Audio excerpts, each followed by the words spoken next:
5 چیزیں ایسی ہیں جن کو کہا جاتا ہے جس کی حفاظت ہر مسلمان کے لیے فرض ہے، ہر مسلمان کے لیے فرض ہے، اپنی بھی کرے اور دوسرے کی بھی کرے۔ یہ ہیومن رائٹس کا سب سے جیتا جاگتا ثبوت میں آپ کو دے رہا ہوں۔ 5 چیزیں کیا ہیں؟ توجہ سے سنیں۔ اسلام ہی اس بات کی شہادت دیتا ہے اور ضمانت بھی دیتا ہے کہ یہ 5 چیزیں جنہوں نے محفوظ کر لیا ان کا معاشرہ محفوظ ہو گیا۔ نمبر 1، ہر ایک کو اپنے جان کی حفاظت کرنی ہے، دوسرے کی جان کی حفاظت کرنی ہے۔ یہ سب سے بڑا حق ہے اسلام نے دیا ہے۔ تمہیں اپنی جان کی حفاظت کرنی ہے اور دوسرے کے جان کی حفاظت کرنی ہے، پہلی چیز۔ دوسری چیز ہے تمہیں اپنے مال کی حفاظت کرنی ہے اور دوسرے کے مال کی حفاظت کرنی ہے۔ جہاں تمہیں اپنا مال دیکھنا ہے ویسے ہی دوسرے کا مال۔ اس میں کوئی خرابی نہیں آئے گی اگر یہ 5 چیزوں پر کوئی کاربند ہو گیا۔ توجہ سنیں۔ اور پھر اپنی عزت کی حفاظت کرنی ہے اور دوسرے کی عزت کی حفاظت کرنی۔ نمبر 3، اپنی عزت، ایسا نہیں کہ تم بے آبرو ہو کر کے باہر گھومو گے۔ جس طرح تم اپنے آپ کو ننگا باہر دیکھنا پسند نہیں کرتے، کسی اور کو بھی ننگا دیکھنا پسند نہیں ہونا چاہیے۔ تم اپنے متعلق بھی عزت کی حفاظت کرو اور دوسرے کی بھی عزت کی حفاظت کرو۔ لوگ اپنے سطر کی تو حفاظت کر لے جاتے ہیں، دوسروں کے سطر دیکھنے کی کوشش کرتے ہیں۔ اسلام نہیں ہے۔ جان کی حفاظت اپنی اور دوسرے کی، مال کی حفاظت اپنی اور دوسرے کی، عزت کی حفاظت اپنی اور دوسرے کی۔ 3 چیزیں ہو گئی۔ چوتھی چیز اللہ کے حبیب صلی اللہ تعالیٰ علیہ وسلم کی حدیثوں سے ہے، اپنے نسب کی حفاظت کرو اور دوسرے کے نسب کی حفاظت کرو۔ نسب کی حفاظت یہ بہت ضروری چیز ہے۔ نسب کی حفاظت کا مطلب کیا ہے؟ بغیر شادی شدہ بچے پیدا ہونے نہ دینا، ورنہ اس کا نسب ہی نہیں معلوم ہوگا۔ اسلام نسب کا بہت اہتمام کرتا ہے۔ آج یورپ میں جا کر کے پوچھو تو ان کا نسب ہی نہیں معلوم ہے، ان کو ان کا باپ کون تھا معلوم ہی نہیں ہے، کیونکہ شادی کیا ہی نہیں۔ وہ سوچتے ہیں گرل فرینڈ بوائے فرینڈ کا جو تصور لایا گیا یہ تو ابھی کم ہے ہمارے معاشرے میں، وہاں تو پورے مزہ چکھنے کا نام فرینڈ شپ ہے۔ پوری شادی شدہ زندگی 2 بچے ہو جاتے ہیں پھر بھی گرل فرینڈ ہے ہماری۔ یہ نسب کو انہوں نے تباہ و برباد کر دیا، اور اس کے بعد جم گیا تو ٹھیک ہے، نہیں جما تو چھوڑ دیا۔ ہزاروں کی تعداد میں بچے ہیں، ایسے اولاد ہیں ان کے باپ کا اور ان کے نسب کا کچھ عطا پتہ نہیں ہے۔ لیکن اسلام نسب کا اہتمام کرتا ہے۔ نسب، اپنا بھی نسب کا اہتمام کرو اور دوسرے کی بھی نسب کو خلط ملط ہونے نہ دو، یہ ضروری ہے۔ اب یہاں سے کوئی یہ بات نہ سمجھ لے نسب کا مطلب اپنے ہی خاندان میں شادی کرنا ضروری ہے تاکہ ہمارا خاندان میں، ایسا ضروری نہیں اسلام۔ لیکن یہ ضروری ہے کہ تمہارے بچے کا کوئی باپ ہو، اس کا دادا ہو، اس کا نسب اوپر تک پہنچتا ہو۔ اگر بچے کا کوئی باپ ہی نہیں رہا، آہرہ جس کو کہتے ہیں، عورت ایسی فاحشہ اور طوائف ہے کہ اس نے نہ شادی کی لیکن اولاد ہوئی، وہ اپنے بچوں کے باپ کا نسب کس طرف جوڑیں گے؟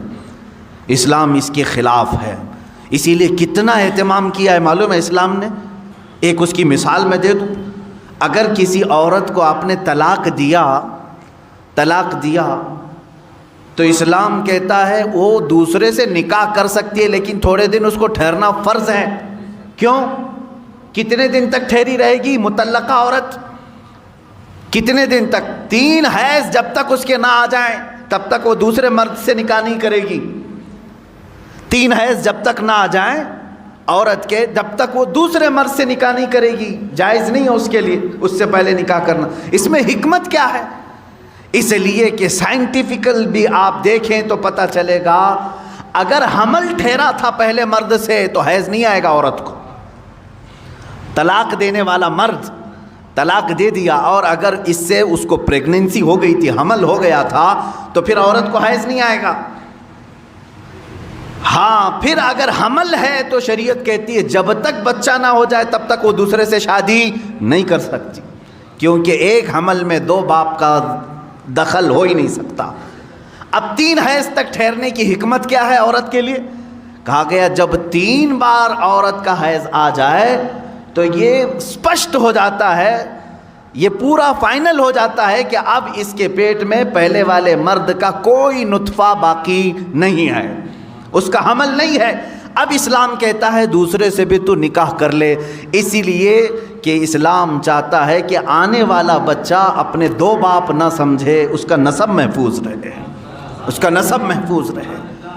باقی دوسری جگہ جا کر کے دیکھیں، ایک کو طلاق دے دیا، وہ دوسرے ہی دن جا کے شادی بھی کر سکتی ہے، بہت سارے معاملات۔ یہ عدت کے معاملات اسلام میں ہیں، دوسرے لا کر کے ہمیں دکھائیں۔ یا تو کچھ مذاہب میں ایسا ہے کہ اسے دوبارہ شادی کرنے کی اجازت ہی نہیں ہے، اور کچھ جگہ ہے تو ایسے کہ ادھر طلاق دیا ادھر نکاح کر لیا۔ اسلام درمیانی راستے کا نام ہے، نسب کا اہتمام کیا۔ میں نے 4 چیزیں سنائی، پھر سے میں عرض کر رہا ہوں آپ کے پاس، اللہ کے حبیب صلی اللہ علیہ وسلم کے فرامین کے مطابق، اللہ کے حبیب صلی اللہ تعالیٰ علیہ وسلم کی حدیث کی روشنی میں ہر مسلمان کو چاہیے کہ وہ اپنے جان کی حفاظت کرے اور دوسرے کے جان کی حفاظت کرے۔ ہر مسلمان کو چاہیے کہ وہ اپنے مال کی حفاظت کرے، ویسے ہی دوسرے کے مال کی حفاظت کرے۔ ہر مسلمان کو چاہیے کہ وہ اپنے عزت کی حفاظت کرے، ویسے ہی دوسرے کی عزت کی حفاظت کرے۔ نمبر 4، ہر مسلمان کو چاہیے کہ وہ اپنے نسب کا اہتمام کرے، اسی طرح دوسرے کے نسب کا بھی اہتمام کرے، خیال کرے۔ 5ویں چیز ہے جو بہت اہم ہے، اسلام نے کہا ہر مسلمان کو اپنے دین کی حفاظت ضروری ہے۔ اسی طرح کہا گیا کہ دوسرے کے دین سے چھیڑ چھاڑ بھی نہ ہو۔ لا تسبوا الذین یدعون من دون اللہ فیسبوا اللہ عدوا بغیر علم۔ اللہ قرآن میں فرماتا ہے تم دوسروں کے خداؤں کو گالی نہ دو جو اللہ کے علاوہ دوسروں کی پوجا کرتے ہیں، ہاں بغیر علم کے وہ پھر اللہ کو گالی دیں گے۔ تو یہاں دین کی حفاظت بھی ہمارے لیے ضروری۔ یہ 5 چیزوں کی آپ حفاظت کر لے جاؤ، معاشرہ کبھی ڈس بیلنس نہیں ہوگا، نظام برقرار رہے گا۔ آج یہاں پر بیلنس نہیں ملتا، اس کی وجہ کیا ہے؟ یا تو آپ اپنی جان کی حفاظت کر رہے ہیں اور دوسرے کی جان کے پیچھے پڑے ہوئے ہیں، آپ اس کو اہمیت نہیں دیتے، یا آپ اپنی عزت کی فکر میں ہیں، دوسرے کی عزت جائے کہیں پر، تو یہ ڈس بیلنس تو آنا ہی ہے، یہاں آنا ہی ہے۔ سیدنا عمر فاروق رضی اللہ تعالیٰ عنہ کو دیکھیں، عزت کی حفاظت ہر مسلمان کے لیے ضروری ہے، تو اس کے لیے آپ نے کیا فرمایا؟ ایک بار غسان کا ایک بادشاہ آیا، اسلام قبول کیا، اس کے ساتھ اس کی فوج بھی تھی، اسلام قبول کر لی۔ اس خوشی میں مسلمان پورے خانہ کعبہ کے طواف کے لیے آئے۔ طواف کے دوران اس بادشاہ کی لنگی پر ایک مسلمان کا پیر پڑ گیا، لنگی کھلی، تہبند کھلی، تھوڑی سی اسے شرمندگی ہو گئی۔ بادشاہ وقت تھا، لیکن طواف کے وقت کہاں بادشاہ، کہاں غریب، کہاں فقیر، ہو گیا۔ لیکن اس کے بدلے میں اس نے پلٹ کر کے اس مسلمان کو مارنا شروع کر دیا، بہت مارا، زخمی کر دیا۔ اب ظاہر سی بات ہے جان بوجھ کر کے تو اس کی لنگی کھینچی نہیں تھی اس مسلمان نے، اس کی تہبند پکڑ کر کھولا تو نہیں تھا، پڑ گیا پیر۔ سیدنا عمر فاروق رضی اللہ تعالیٰ عنہ کی بارگاہ عدالت میں یہ مسلمان نے مقدمہ کر دیا، کہا حضور یہ جو غسانی بادشاہ ہے، جبلہ بن احم اس کا نام تھا، اس کے تہبند پر میرا پیر پڑھا، غلطی سے ہوا، لیکن اس نے مجھے اس غلطی سے کئی زیادہ مارا ہے، زد و کوب کیا ہے، مجھے زخمی کر دیا ہے۔ سیدنا عمر فاروق رضی اللہ تعالیٰ عنہ نے اس مقدمے کو سننے کے بعد سیدھے بادشاہ کو اپنی عدالت میں طلب کیا، کہا بادشاہ آ جاؤ۔ جب وہ آیا تو کل تک تو بڑا اعزاز و اکرام تھا حضرت عمر فاروق کے ساتھ، تو وہ آپ کے بغل میں بیٹھنے آیا تو آپ نے کہا نہیں، وہاں کٹہرے میں کھڑے رہو جہاں مسلمان کھڑا ہے، اس لیے کہ آج تم ملزم کے الزام ہے تمہارے اوپر، تم بادشاہ ہوں گے اپنے زمانے کے، لیکن آج تمہارے اوپر الزام ہے، تمہیں وہیں کھڑا ہونا ہے جس نے الزام لگایا۔ تو جب یہ بات ثابت ہوئی، بادشاہ نے کہا ہاں میں نے مارا، ظاہر سی بات ہے طواف کے دوران اس نے میری تہبند پر پیر رکھا، میری بے عزتی ہو گئی، میری بے عزتی ہو گئی، اس کے لیے میں نے مارا۔ حضرت عمر فاروق رضی اللہ تعالیٰ عنہ نے فرمایا اسلام صرف اپنی بے عزتی پر مارنے کا حکم نہیں دیتا، تجھے یہ بھی دیکھنا چاہیے تھا کہ سامنے والے کی تو نے کتنی بے عزتی کی، جس کا پیر پڑا اس کو مار کر کے تو نے کتنی بے عزتی کی۔ اسلام میں سب کی عزت برابر ہے، سب کی عزت برابر ہے۔ حکم دیا حضرت عمر فاروق رضی اللہ تعالیٰ عنہ نے، غلطی کی سزا 1 تھپڑ 2 تھپڑ ہو جاتی. اس نے جو زیادہ تجھ پر مارا ہے اتنا بدلہ تو اس کے ساتھ لے لے. فیصلہ ہو گیا. مسلمان کو کہا گیا تو اس بادشاہ کو ویسے ہی مار جیسے تجھے اس نے مارا ہے. اس نے کہا کیا ایسی بھی کوئی فیصلہ ہوتا ہے, ایسی عدالت ہوتی ہے بادشاہ کے ساتھ ایک عام آدمی کو مارنے کا حکم دے رہے ہیں آپ؟ کہا ہاں یہ عدالت مصطفیٰ ہے, یہاں ہر ایک کے حقوق برابر ہیں.